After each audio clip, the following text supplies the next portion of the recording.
بدقسمتی سے ہمارے خطے میں انتہا پسندی اور دہشت گردی کے عزائم رکھنے والی قوتیں سرگرم عمل ہیں۔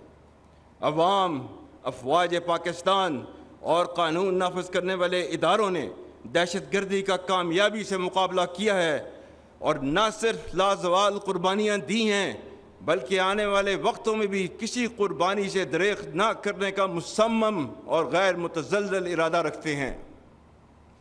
انسداد دہشت گردی کے لیے مکمل یکسوئی کے ساتھ اختیار کی جانے والی کثیر الجہتی حکمت عملی،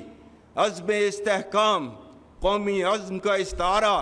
سلامتی کی ضامن اور وقت کا اہم تقاضا ہے۔ آج ہمارے خیبر پختونخوا صوبے میں بالخصوص فتنہ الخارج المعروف تحریک طالبان پاکستان کی ریاست اور شریعت مخالف کارروائیوں کی وجہ سے دہشت گردی کے فتنہ نے دوبارہ سر اٹھایا ہے، جس کی سرکوبی کے لیے افواج پاکستان اور تمام قانون نافذ کرنے والے ادارے ہمہ وقت برسر پیکار ہیں۔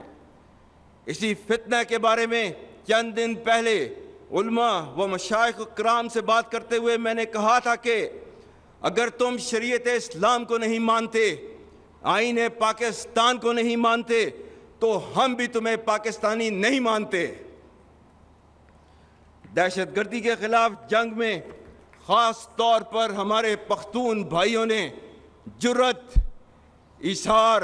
اور قربانیوں کی جو لازوال داستان رقم کی ہے، اس پر پوری قوم انہیں سلام پیش کرتی ہے۔ اور جس طرح فساد فی الارض کو پھیلانے والی طاغوتی قوتوں کے سامنے افواج پاکستان بشمول تمام قانون نافذ کرنے والے اداروں کے شانہ بشانہ خیبر پختونخوا کے عوام ایک سیسا پلائی ہوئی دیوار کی مانند پچھلے 22 سال سے کھڑے ہیں، اس کے لیے پوری پاکستانی قوم آپ کی مرہون احسان ہے۔ میں پاکستان اور بالخصوص خیبر پختونخوا کی غیور عوام کو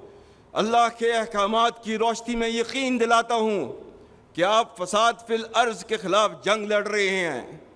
جس میں اللہ کے وعدوں کے مطابق فتح انشاءاللہ ہماری ہوگی۔